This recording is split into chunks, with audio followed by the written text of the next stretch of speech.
Assalamualaikum warahmatullahi wabarakatuh. Anak-anak, gimana kabarnya hari ini? Semoga pagi hari ini anak-anak dalam kondisi sehat walafiat dan bersemangat dalam menuntut ilmu untuk belajar bahasa Indonesia.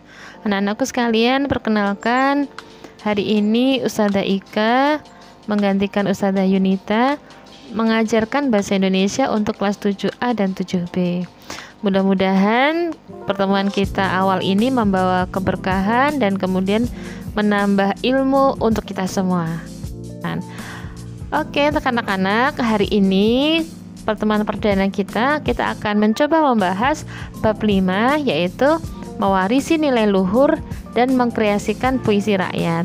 Anak-anak, di bab 5 ini ada 4 pembahasan. Yang pertama adalah mengenal dan memahami apa itu puisi rakyat. Yang kedua adalah menyimpulkan isi dari puisi rakyat. Yang ketiga, menelaah struktur dan kebahasaan pada puisi rakyat. Yang keempat adalah menyajikan puisi rakyat secara lisan dan tulis. Anak-anakku sekalian, untuk puisi rakyat ini, kompetensi dasar yang akan kita pelajari ada 4. Yang pertama adalah mengidentifikasi informasi. Mengidentifikasikan berarti mengenal, ya, mengenal atau mengelompokkan informasi, yaitu pesan dari puisi, kemudian rima itu adalah kesamaan bunyi, dan pilihan kata dari puisi rakyat. Puisi rakyat itu meliputi pantun, syair, gurindam, ya, yang dibaca dan didengar.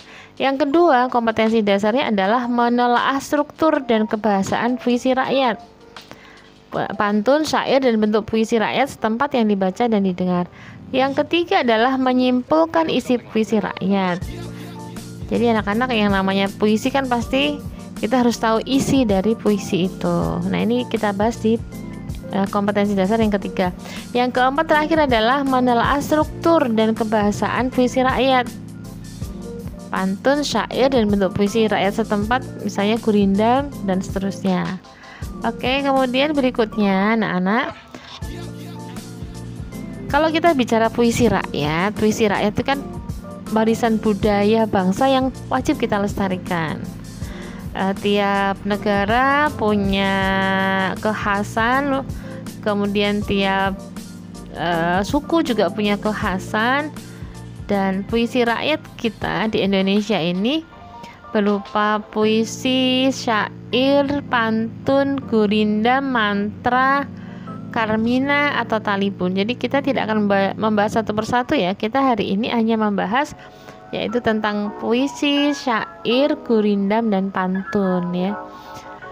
Anak-anak, puisi rakyat itu tentu saja sebagai sarana untuk menyampaikan pesan atau nilai-nilai moral.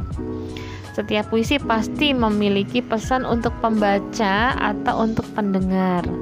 Misalnya saja nasihat orang tua kepada anaknya, kemudian nasihat teman kepada temannya. Jadi semua terangkum dalam puisi rakyat.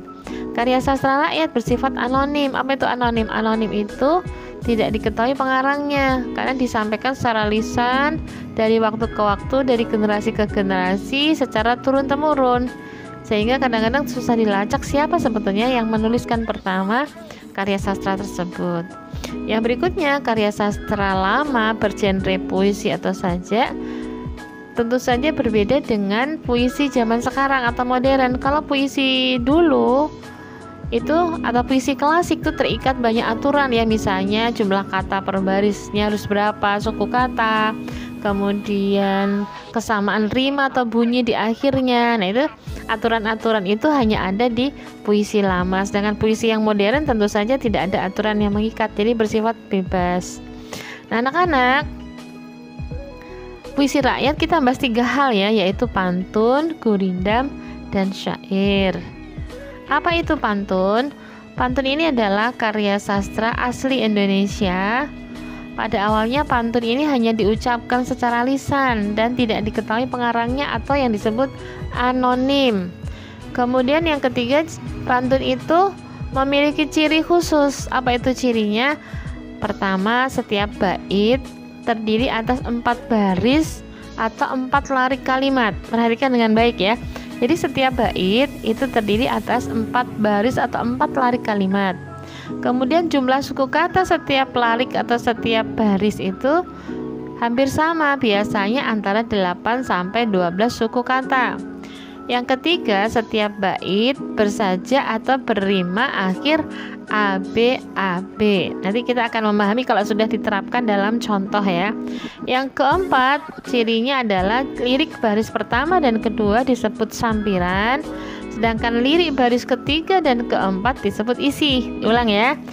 Jadi lirik baris pertama dan kedua namanya sampiran, lirik baris ketiga dan keempat namanya isi. Lirik baris pertama dan kedua tidak ada hubungannya dengan baris ketiga dan keempat. Lebih mudahnya kita terapkan dalam contoh pantun. Misalnya, pergi ke hutan cari rusa. Anak-anak, pergi ke hutan cari rusa, kalau kita penggal suku katanya ada berapa nih? Kita hitung ya. Pergi ke hutan cari rusa. Oh, ternyata ada 9 suku kata. Berarti masuk kriteria ya, karena tadi berjumlah antara 8 sampai 12 suku kata.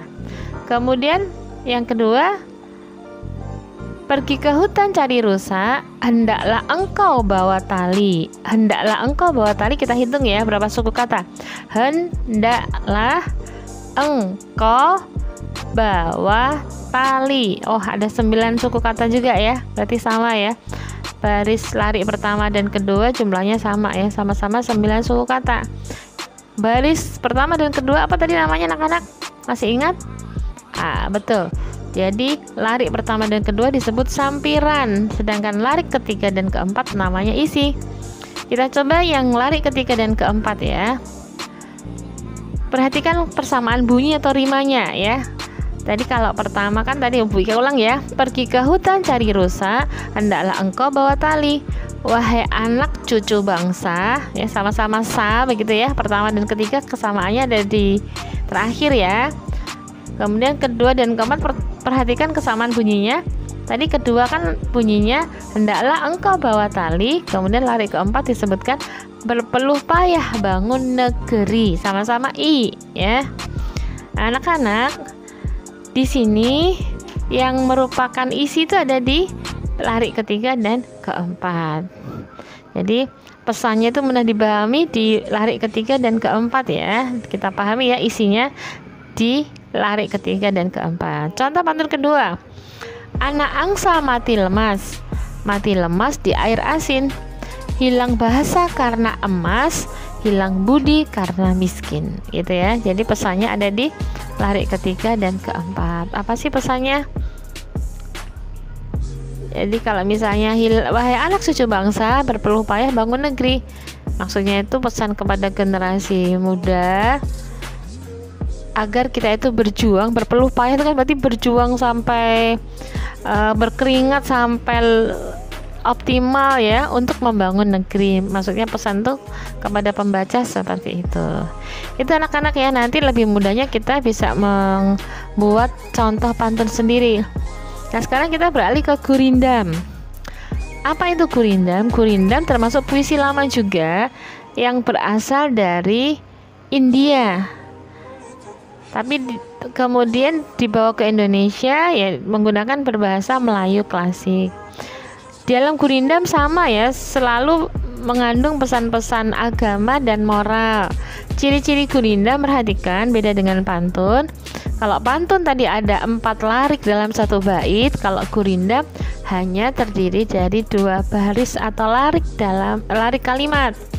Kemudian tiap baris, tadi kan ada 2 baris ya, tiap baris itu memiliki jumlah suku kata, jumlah kata, bukan suku kata ya, jumlah kata sekitar 10 sampai 14 kata.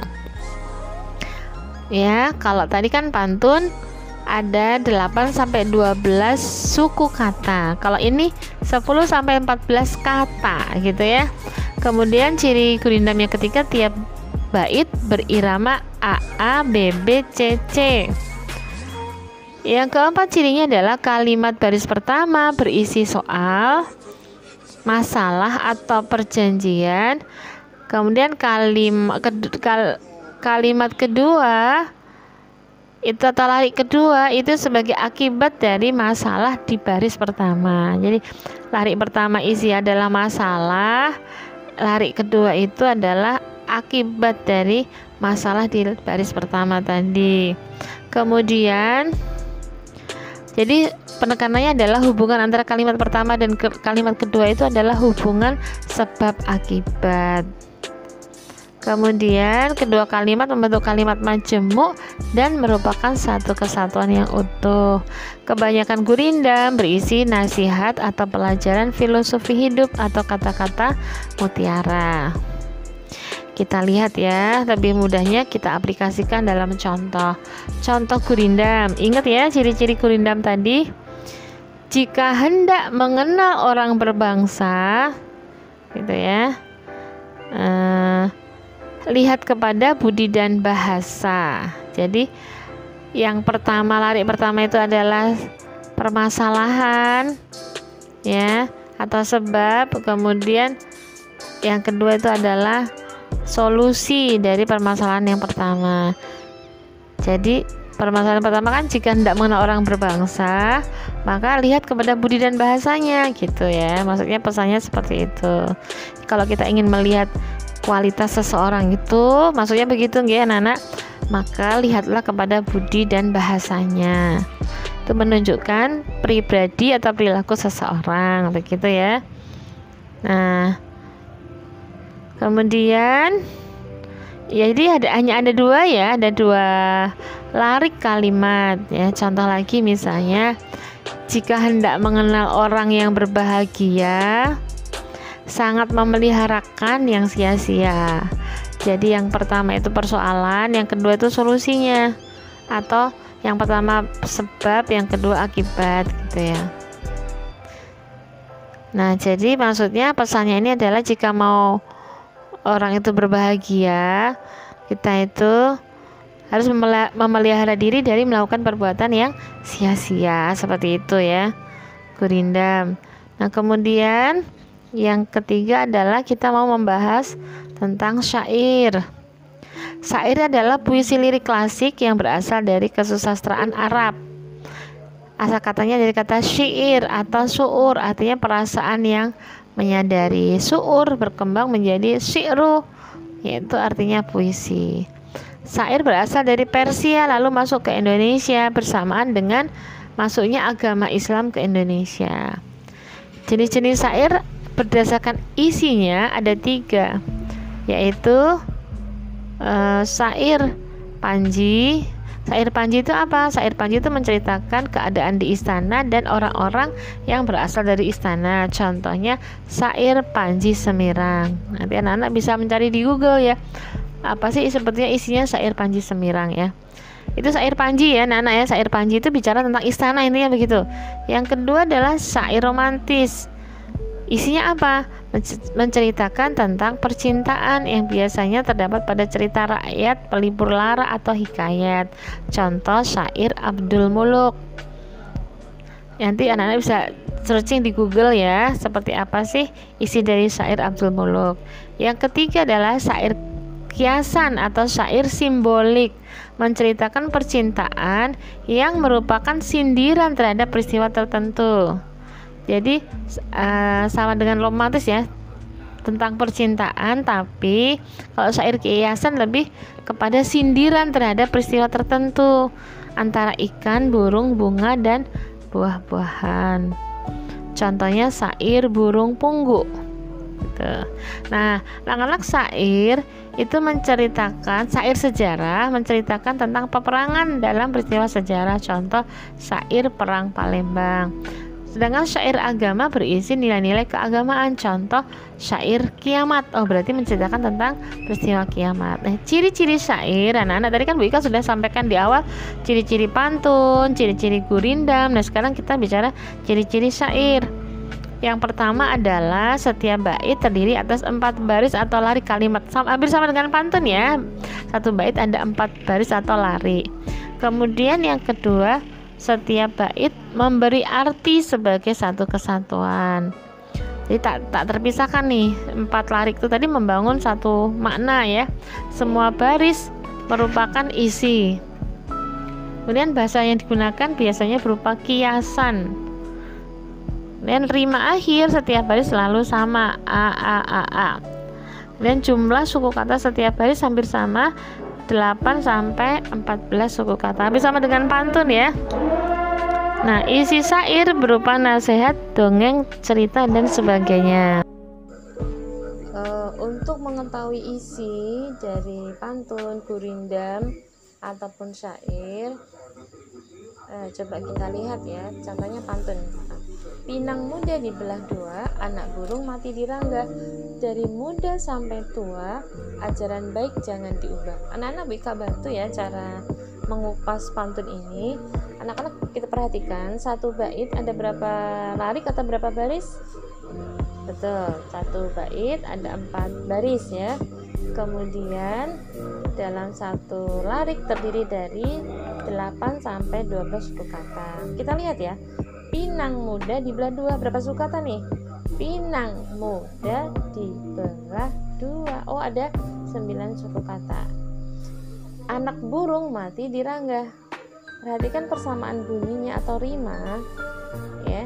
Di baris pertama dan kedua, baris pertama dan ketiga, baris kedua dan keempat ya. Kita lihat. Pinang muda dibelah dua, nanti baris atau larik ketiganya dari muda sampai tua. Jadi AA begitu ya. Kemudian baris kedua dan keempat kita juga lihat persamaan rima atau bunyinya.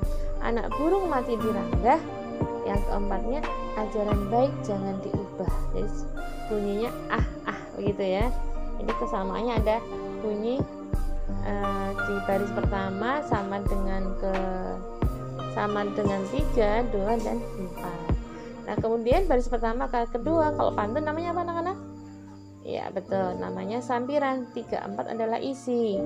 Nah, sekarang kita lihat apa sih isi dari pantun ini. Kita lihat berarti isinya ada di baris ke-3 dan ke-4. Dari muda sampai tua, ajaran baik jangan diubah. Jadi maksudnya maknanya adalah dari kita muda, usia muda sekarang seperti kalian sampai nanti tua, ajaran baik atau prinsip-prinsip yang baik itu tetap dipertahankan atau jangan dirubah. Kira-kira pas isi dari atau pesan puisi pantun itu adalah seperti itu. Ya, nanti sebagai latihan nanti kita buat puisi ya dari masing-masing ya. Nah, kemudian untuk isi dari gurindam kita lihat. Ayo ditebak ya apa isi gurindam berikut. Kalau mulut tajam dan kasar, boleh ditimpa bahaya besar.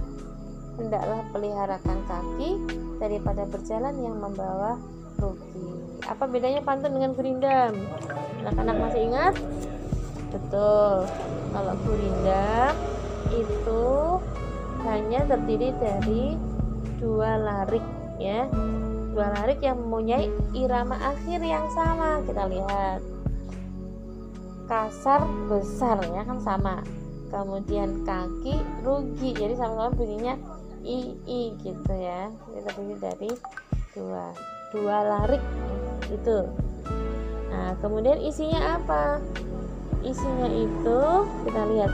Kalau mulut tajam dan kasar boleh ditimpa bahaya besar. Ini kan tadi disampaikan gurindam itu kan hubungan sebab akibat ya. Jadi yang larik pertama itu adalah kasus atau persoalan atau perjanjian ya atau sebab.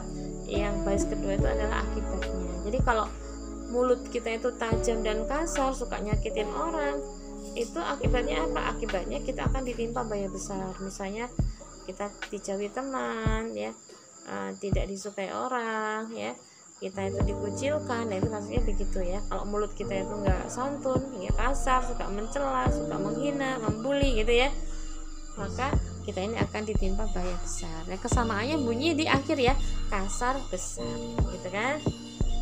Nah, kemudian isi dari yang gurindam kedua, hendaklah peliharakan kaki daripada berjalan yang membawa rugi. Kesamanya di akhir ya, bunyi i tadi ya, ki rugi gitu ya.